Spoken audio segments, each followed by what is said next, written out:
Hello and welcome to Just Do It, a Dewey Brothers podcast. This is season 5, episode 10. I'm Alex. I'm Eric. What's up, brother? You know, it's been a very stressful and almost, dare I say, dangerous world we're living in, man. COVID's coming back. Delta, heck, maybe Sigma and Epsilon and other Greek letters they're gonna come together and just beat me up. And I think the only thing that's it. I pieced it together, Alex.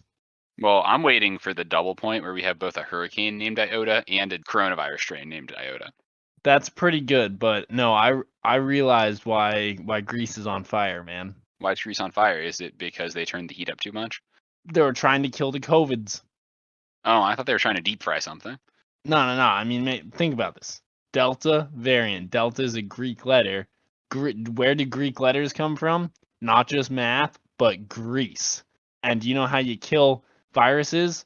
By turning up the heat. That's how fevers work. So Turning it's up the only heat. logical. There's also coronavirus in France, which are French fry the French fries in the grease. And then Greece is like oil. Oil floats on water. Water is like a lake. Lakes are good for swimming, but there's also bacteria and viruses in said lakes if it's too hot in the summer. Hot, fires, grease. We solved it. It's a big spider web, and this podcast is not qualified to handle it. But what we are qualified to do is bring you all the news in this week's main topic, Eric. What's the main topic for this week?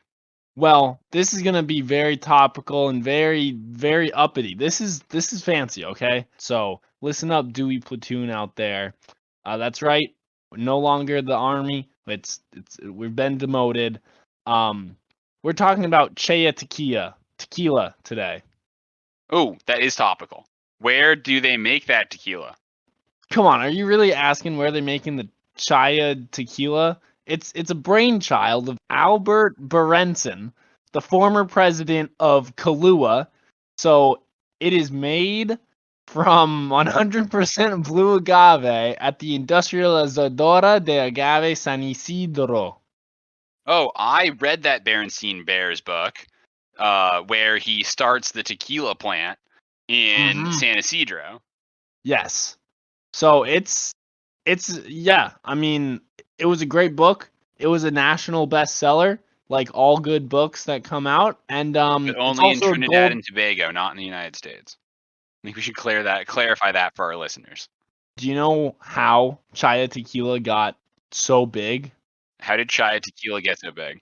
It was the first tequila to be included in a gift bag at the MTV Movie Awards in 2006. I mean, I remember when I showed up to the MTV Movie Awards in 2006, I was coming off right after that really hot performance in that sweet YouTube video that came out in 2006. I believe it was Frisbee Master versus Regular Joe.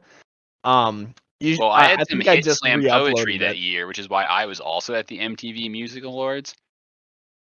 Not the music, movie, MTV Movie Awards. Movie Awards. Oh, I was in a piece doing. They did a documenta series on my behind the bars, breaking it down with the Rhyme Town, Alex DeWitt, and when I was there, all they had was Santana champagne. Oh, you had that DVX. Yeah, obviously the DVX. So I was, I was there in 2006, and it was some good tequila.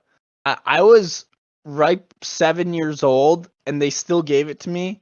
And let's just say one drop wasn't enough, so I was just taking bottles home, and it was a beautiful time to be alive.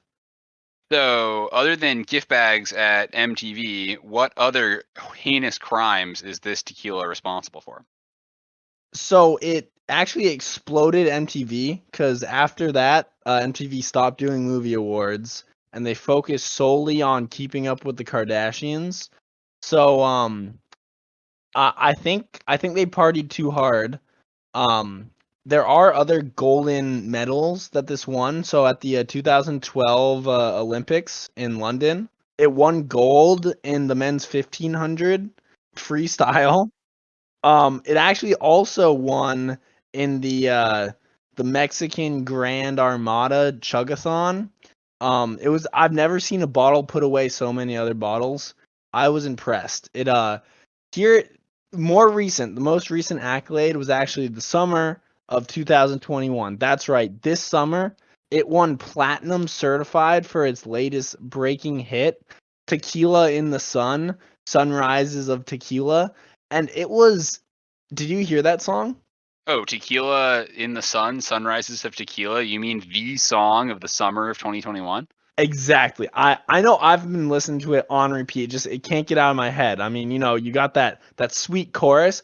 Ooh, tequila in the sunrise, sunrises of tequila. Ooh, tequila in the sun, sunrises of tequila. And yeah, I mean, it's possibly one of the best songs I've ever heard. So I'm just really proud of Chaya Tequila, and I was able to be a part of it when it first started. So Well, what about that sick refrain? Pounding tequila every day, except when it's cloudy, then we put that shit away. I mean, those lyrics are they're coming fast and fresh. oh, see, I didn't want to include that because that was actually the feature. Terramana Tequila, that was the rock coming in there. Oh, Um, yeah. but yeah, still, I think that's what helps makes the song, really, really popping. Well, I really like the remix that the synthetic tequila did with it. That was sick. And how'd that go, Eric? I think it actually added a whole new layer of synthesizer. So it was beep beep beep beep beep beep beep beep beep beep beep beep wap wap wap beep beep bop doo. Tequila in the sun, ba da ba doo ba beep. Sunrises of tequila, boo da bee da ba. And yeah, I loved it. So, Eric, let's transition like some specially procured lenses to our next segment, Keeping Up with the Dwitzes. Who do we have on this week, Eric, for that segment? Well, actually coming off of that sweet success at the MTV Movie Awards in 2006, we are joined with the Frisbee Master himself. He just recently, I believe, murdered a regular Joe. And so he's on the run gangster style. Yeah, full footage on the Just Do It. I mean, the Nature Walks with Eric YouTube channel. You gotta check it out. I think it's an art form, but I think the cops also may have to be involved. Yeah, so we have none other than the Frisbee Master himself joining us this week. Well, I got a couple questions, so let's get him on here. All right, I'll bring you in. Yeah, Frisbee Master, you can come right on in here. Oh, thank you, Alexon and Eric, boy, for you are not a master of your own self. Wow, that was pretty mean, Frisbee Master. Yes, it is the hard truth that you two must know. Okay, Well, Frisbee Master, yeah, I'm gonna grill you with some hot questions that we minted up at the Dewey production facility just for you. Are you ready, Frisbee Master? oh, I am always ready. For one is with the Frisbee as one is in life, always spinning and ready for any movement of air. All right, well, that ties greatly into our first question here. Frisbee or Frizz-C? Oh, always Frisbee. The Frizz-C is forbidden, and you must never go there. Well, in that case, Mr. Frisbee or Mrs. Frizzle? Well, I will say I'm a big fan. I'm a rock hound from way back, so Mrs. Frizzle, of course. I mean, come on, she's the best. Who doesn't love the Magic School Bus? That's pretty blasphemous, Frisbee Master. How many is too many Hucks? Well, one must have to look inward, because the soul only has so many hucks within itself. That is what one must realize when you're talking about the Frisbee. So a man has to align his hucks like he aligns his chakra.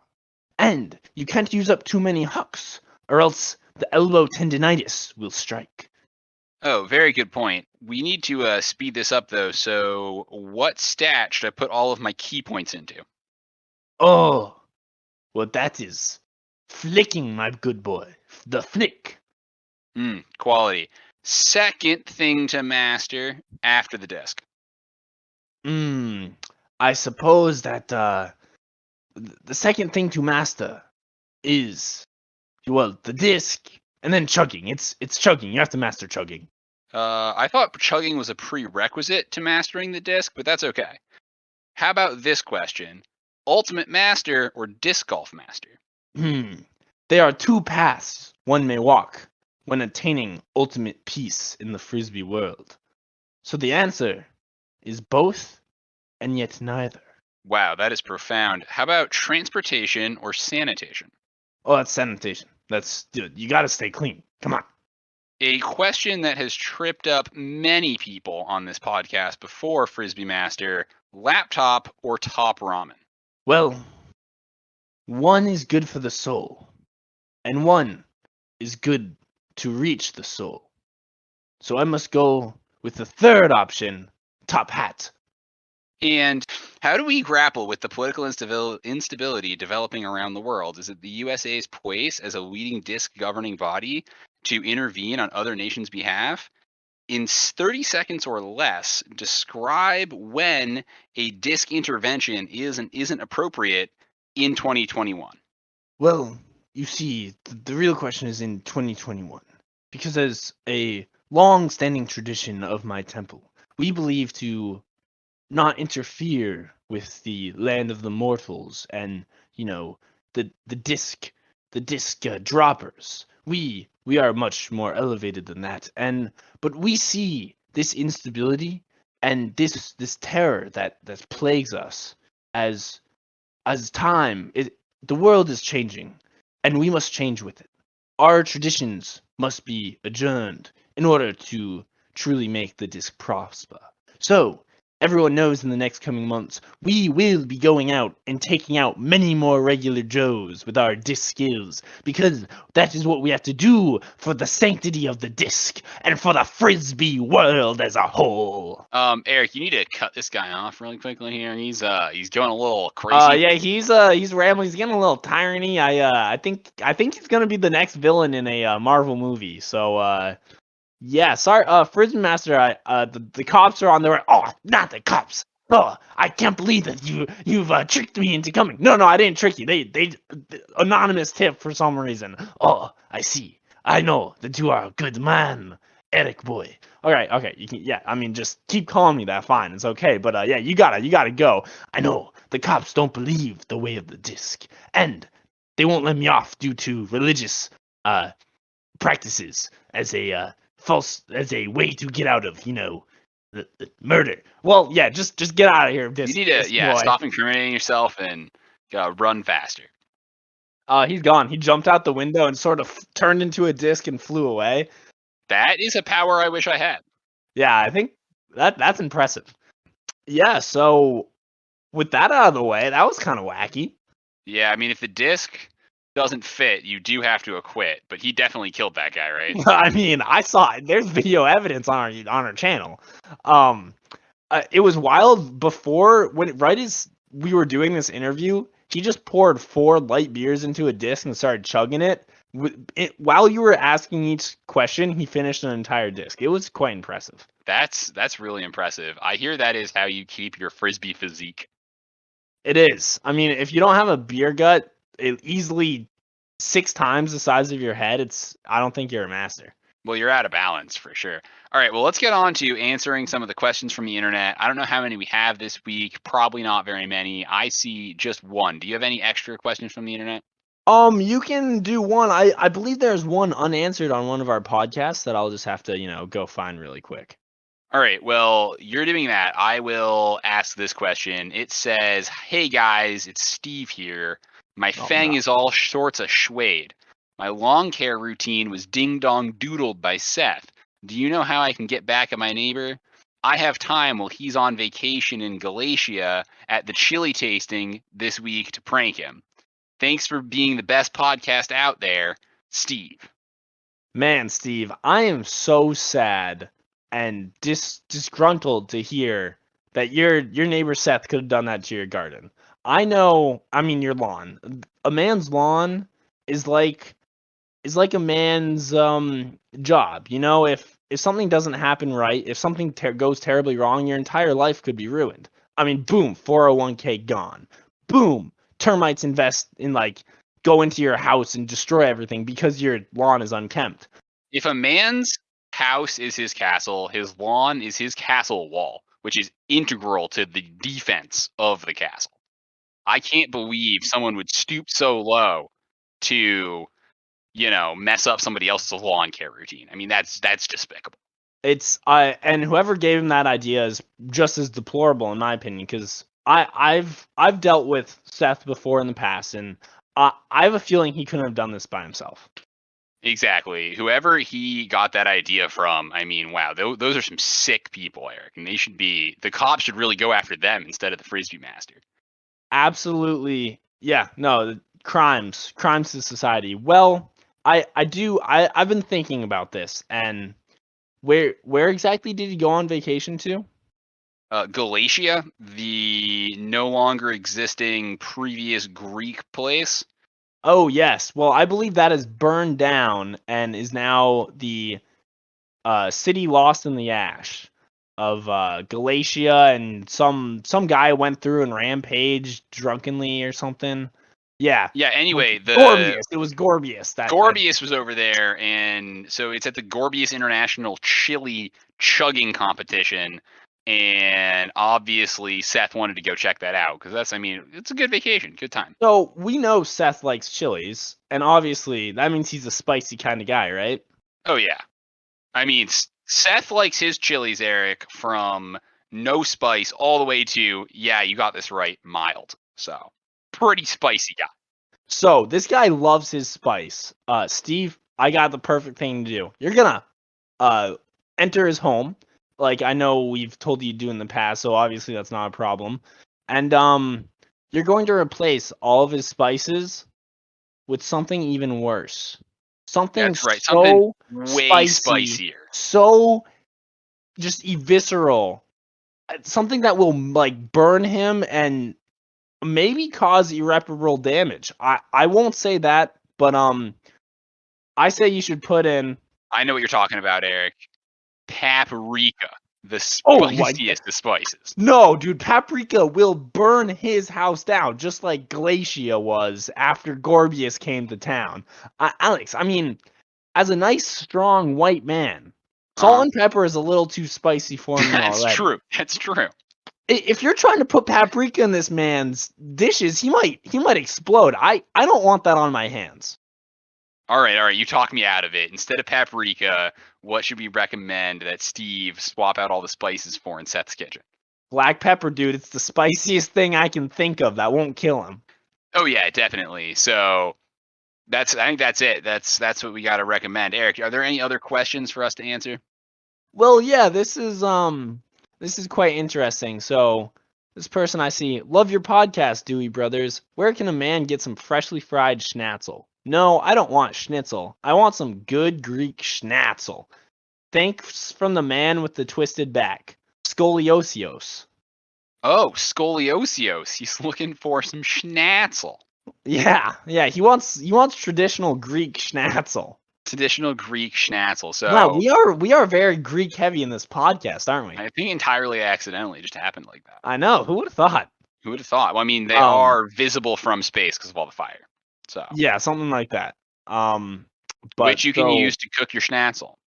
Is that actually the preferred method of cooking schnitzel? Maybe the fire started because just like errant schnitzel demand was too high, and that's entirely fires possible. got out of control. The way you cook a good Greek schnitzel is in grease, obviously, and not just any grease. You need the Rolls Royce, the king of oils, olive oil. Ooh, those Mediterraneans love their olives. I can attest to that. A little spicy for me, but they love their olives. Oh, and breadcrumbs. So you got to go up and steal yourself some Vienna Schnitzel, and then fry that bad boy all up in olive oil. So you double fry your schnitzel? Yeah, Schnitzel's fried schnitzel.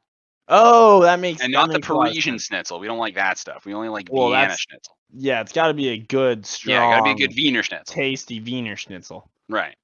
Okay, so yeah, my man Scoliosios, you really got to get some. The best way to get your own schnitzel is to do it yourself. So, Alex, why don't you break down that recipe exactly and how he can make it at home? Because he's in need of some schnitzel. All right. Step 1, go to the store, and I'm just kidding. You got to make it from scratch, even more from scratch. So go bust out the schnitzel pan. You need a good schnitzel Oh, pan. you Okay. need a schnitzel pan. That's true.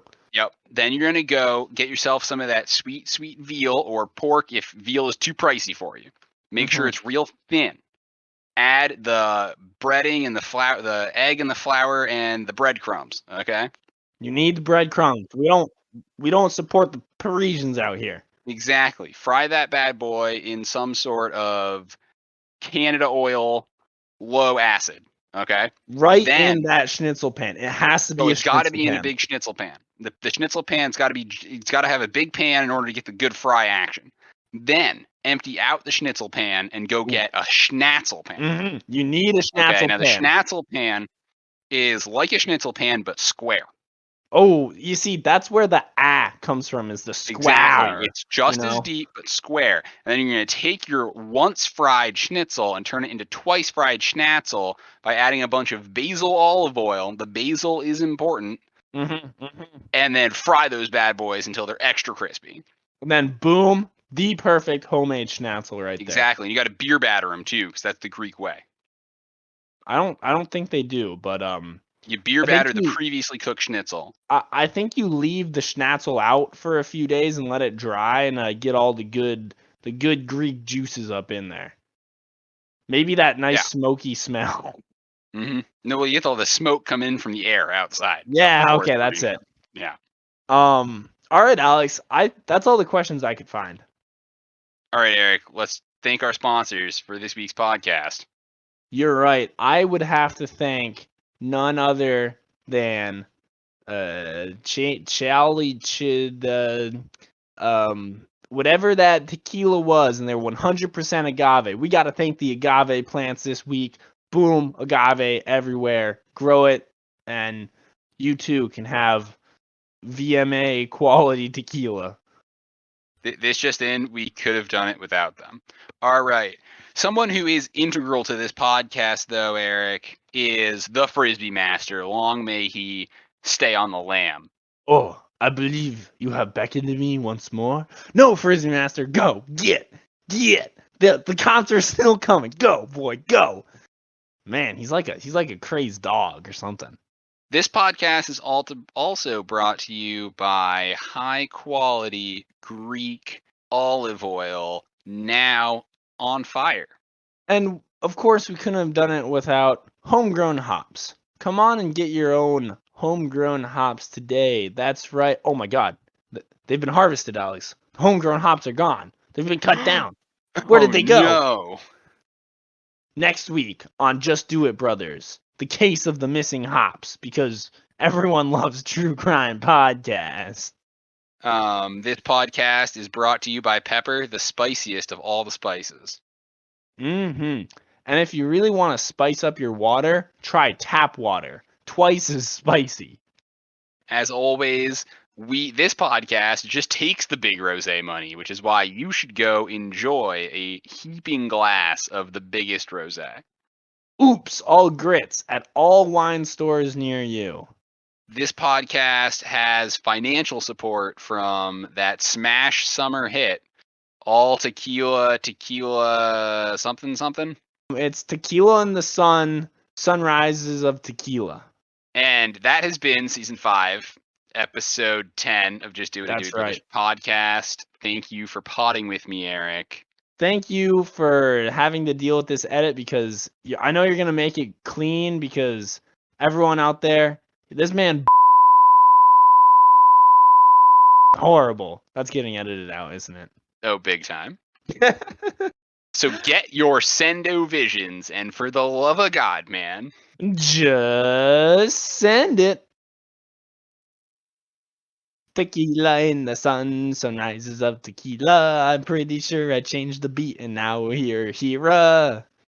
Tequila in the sun, ba da ba doo ba bee. Sunrises of tequila, boo da bee da ba. And yeah, I loved it.